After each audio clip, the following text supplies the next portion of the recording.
నేను ఇలాగ చెప్పినప్పుడు మీకు కొంతమందికి బాధ కలిగి ఉండవచ్చు, కానీ చెప్పకుండా అవదండి. ఏ సేవలో ఉండాలని దేవుడు మన గురించి కోరుతున్నారు. దేవుడి వాక్యంలో తను తగ్గించుకున్నారు. ఎవరి కూడా కంబల్ చేయలేదు, ఎవరి కూడా అడగలేదండి.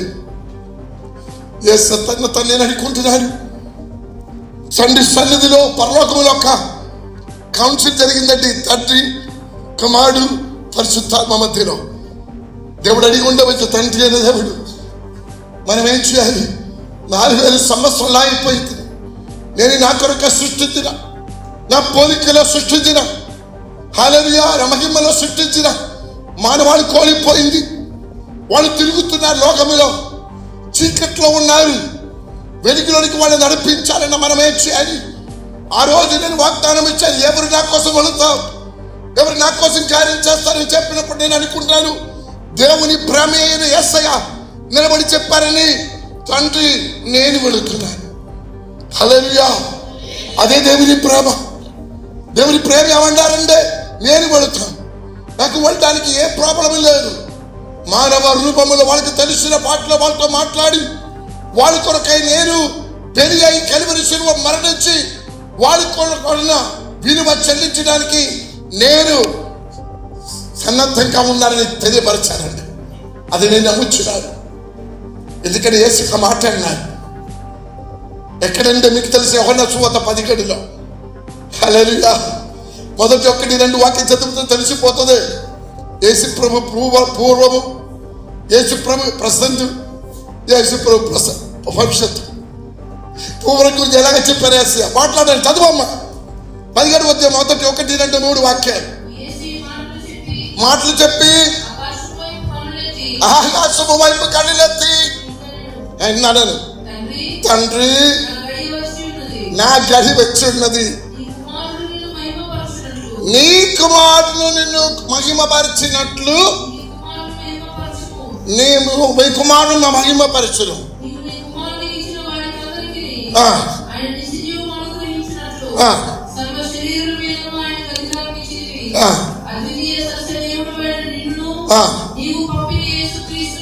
నీవు పంపిన, హలో, పంపబడిన వాడని యేసు ఒప్పుకుంటారు.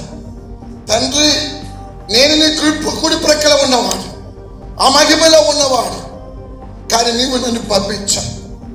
నీ దేనికోసం నన్ను పంపించాడో ఆ పని నేను తుదముట్టించి ప్రైజలో అంటే నేను పూర్తి చేశారని కల్వరి శిలువలో ఇంతవరకు వెయ్యలేదు, కానీ వెయ్యినట్లుగా యేసయ్య చూస్తున్నారు. అంటే సిద్ధపాట్లో ఉన్నారు. యేసు హృదయంలో మాత్రము నిర్ణయం తీసుకున్నారు, తెలుసుకుంటున్నారు కల్వరి శిలువలో ఆయన ఉన్నారని. అందుకే తండ్రితో చెప్తున్నారు, మీరు నాకు అప్పగించిన పని ఏం చేశారు? సంపూర్ణంగా నెరవేర్చారండి. దానికి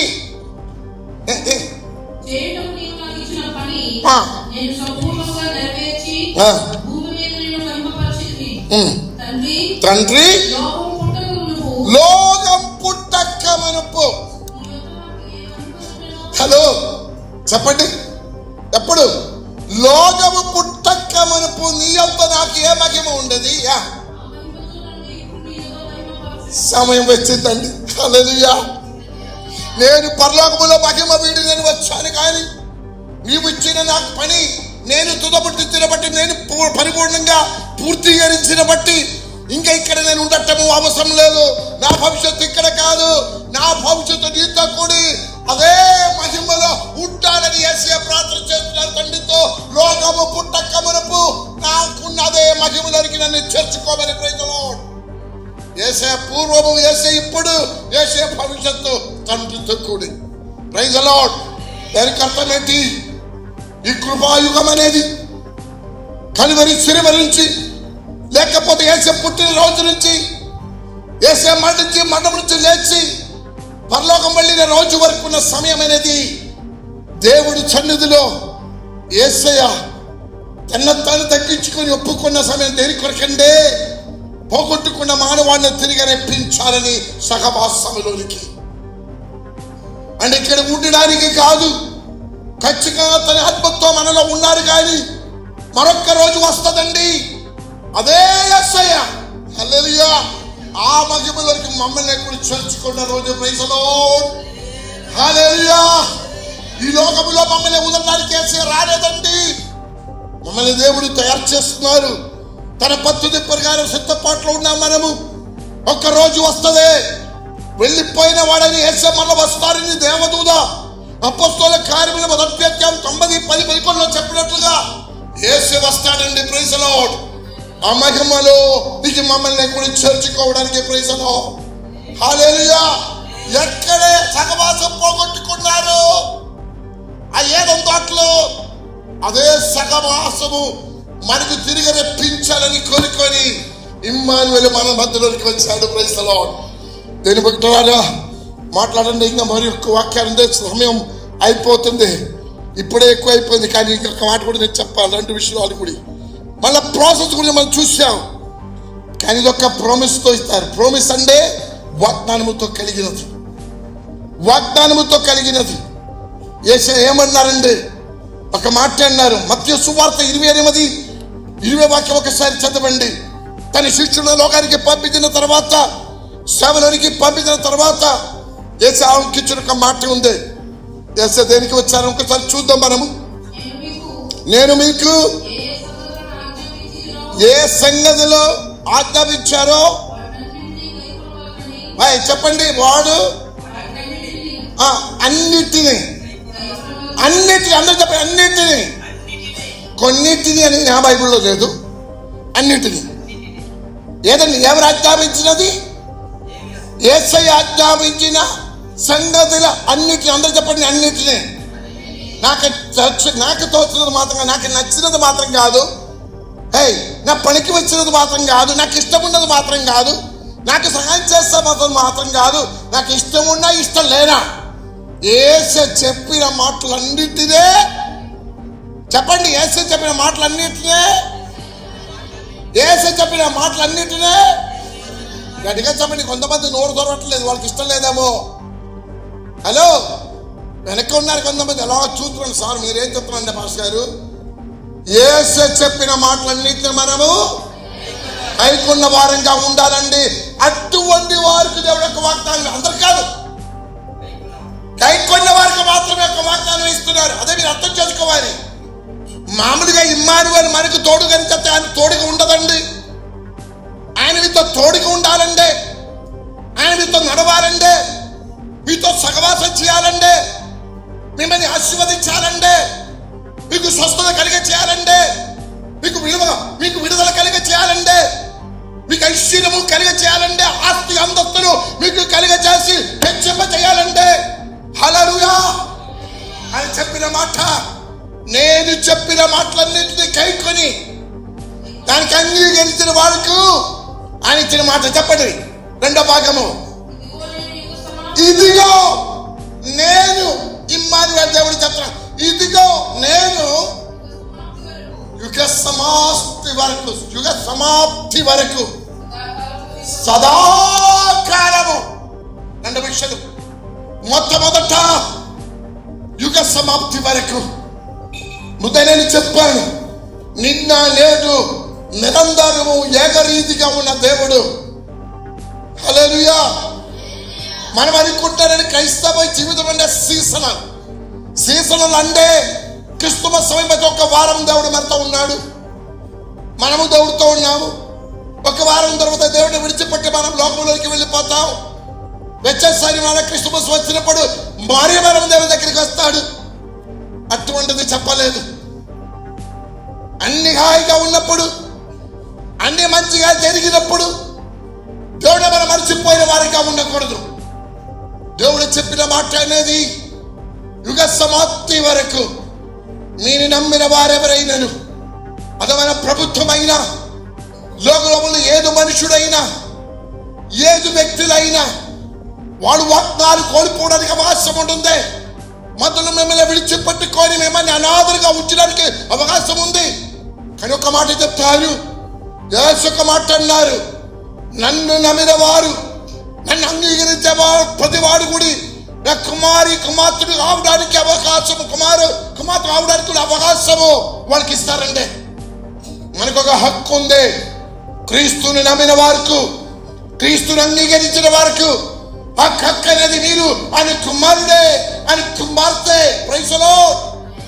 మరొక మాట్లాడినారు యేసయ్య, నిన్ను నన్ను దేవుడు ఈ లోకములోకి దేనికి పంపించారంటే, ఎందుకు దేవుడు మమ్మల్ని నియమించారంటే ఆయనకి శిష్యుడిగా ఉండడానికి, నశించిపోయిన దాన్ని వెదక్కి రక్షించడానికి మనిషి కుమారుడు వచ్చారంటే అదే పడిలో మమ్మల్ని కూడా ఏర్పరచడానికి యేసే వచ్చాడు. Praise the lord. హల్లెలూయా. యుగాంతం వరకు దేవుని బిడ్డలారా, మానవ జీవితంలో కష్ట రోజులు వస్తుంది.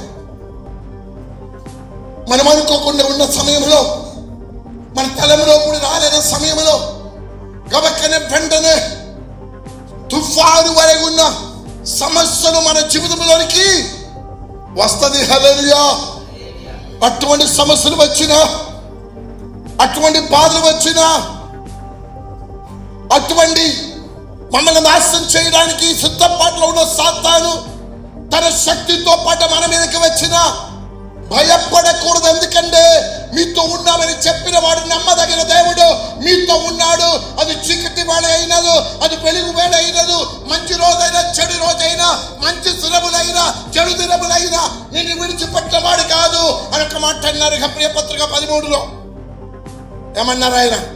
మీకు ఎవరికైనా గుర్తుందా? నేను ఏమన్నారు? ఒక్క మాట అన్నారు హెబ్రీ పత్రిక 13లో అన్న మాట ఒకసారి చెప్పవచ్చు ఎవరైనా? ఎవరికైనా 5లో ఉంది. ఎవరికి తెలుసా మాట? ఎవరికైనా తెలుసా? ఒక మాట అన్నాను, నేను I will not leave you, never forsake you. అంటే నేను నిన్ను దండ మాట అన్నారండి, విడువని ఎడవాయను. అర్థమైంది? చెప్పండి, అర్థం చెప్పండి ఒకసారి. నువ్వు విడిచిపెట్టే ప్రసక్తి లేదు. నువ్వు నన్ను విడిచిపెట్టిన మాట ఇచ్చిన వాడు నమ్మదగిన దేవుడు. అప్పుడు మనము దేవుడు విడిచిపెట్టి ఆయన మర్చిపోయి ఈ లోకములో మనం కలిసిపోతాం. కానీ ఈరోజు దేవుడు మిమ్మల్ని ఆహ్వానం చేస్తున్నారు, ఆగు, ఇంకొక అడుగు కూడా ముందుకు పెట్టకండి.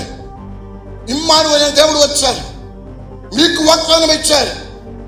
ఒకవేళ మీ సమయంలో వృత్తాంతంగా బాధలతో నిండిన రోజులో, ఇబ్బందులతో నిండిన రోజు మీరు అడిగి ఉంటారు, దేవుడా మీరు ఎక్కడే ఉన్నారో? దేవుడు మెల్లగా చెప్తారు, నేను ఇప్పుడు ఎక్కడే ఉన్నారమ్మా, నువ్వు నన్ను చూడలేదేమో, ప్రతిరోజు కూడా మీతో నడుస్తాయి, మీ హృదయంలో నివాసం చేయాలని వచ్చారా, మీ సహవాసంలో ఉండాలని వచ్చారా? యేసుని ఎక్కడ పోగొట్టుకున్నారు మీరు? మరి చెప్పబడి దేని పట్టారు ఆ రోజు మీకు తెలుసు. లూకాసు వార్త 2వ అధ్యాయంలో తన తల్లి తండ్రి కూడి యేసుని విడిచిపెట్టారండి. ఎక్కడ విడిచిపెట్టారు మీకు తెలుసా? సహవాసము కోల్పోయిందని 12 వయసు ఉన్నప్పుడు ఆయనే సమర్పించుకోవడానికి ఆలయానికి వచ్చారు. వారు యేసుని విడిచిపెట్టి వెళ్ళాము, యేసు వారితో ఉన్నట్లుగా అనుమానిస్తున్నారు. ఎక్కువ మంది ఈరోజు అనుమానిస్తున్నారు. అనుమానం. దేవుడు నాతో ఉన్నాడు, నేను క్రైస్తవుడే కాదా, నా పేరు క్రైస్తవుడే కాదా, సంఘానికి పడుతున్నాను కాదా, నేను టైపిస్తున్నాను కాదా, నేను క్రైస్తవుడని దేవుడు నాతో ఉన్నారని అనుమానిస్తే చాలదు. నిజంగా దేవునితో మీరు ఉన్నారా, దేవుడు మీతో ఉన్నారని చూడండి ఒకసారి. వాక్యంలో ఒక రోజంతా నడిచి వెళ్ళిన తర్వాత మరియా యోసేపు కూడా అడిగారు, అయ్యో యేసు ఎక్కడ? యేసు పోగొట్టుకున్నారండి, ఆలయంలో పోగొట్టుకున్నారు, సహవాసం గురించి పోగొట్టుకున్నారు. అది మరొక సబ్జెక్ట్ మరొక రోజు చెప్తాను నేను. ఎక్కడ ఉన్నారు యేసు మీ జీవితంలో? దేవుని బిడ్డలారా, క్రైస్తవ జీవితం అనేది ఏదో ఒక సీజన్లో మాత్రం బతికవలసింది కాదు. ప్రతిరోజు కూడి, ప్రతి నిమిషం కూడి మీ క్రైస్తవుడిగా ఉండాలి.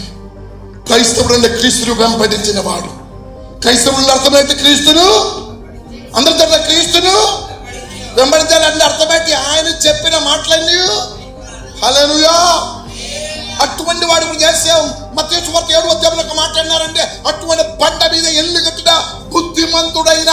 హల్లెలూయా, హల్లెలూయా. నీ వెరివాడా, మీరు బుద్ధిమంతుడా, మీరే చూసుకో. దేని పిలవాలా దేవుడు మిమ్మల్ని ఈరోజు? నేను 10 నిమిషాలు తీసుకున్న బాధపడకండి. దేవుడు నాకు ఇచ్చిందని మీతో చెప్పాలి ఈరోజు. దేని పట్లారా, ఎంత గొప్ప దేవుడు మన దేవుడు.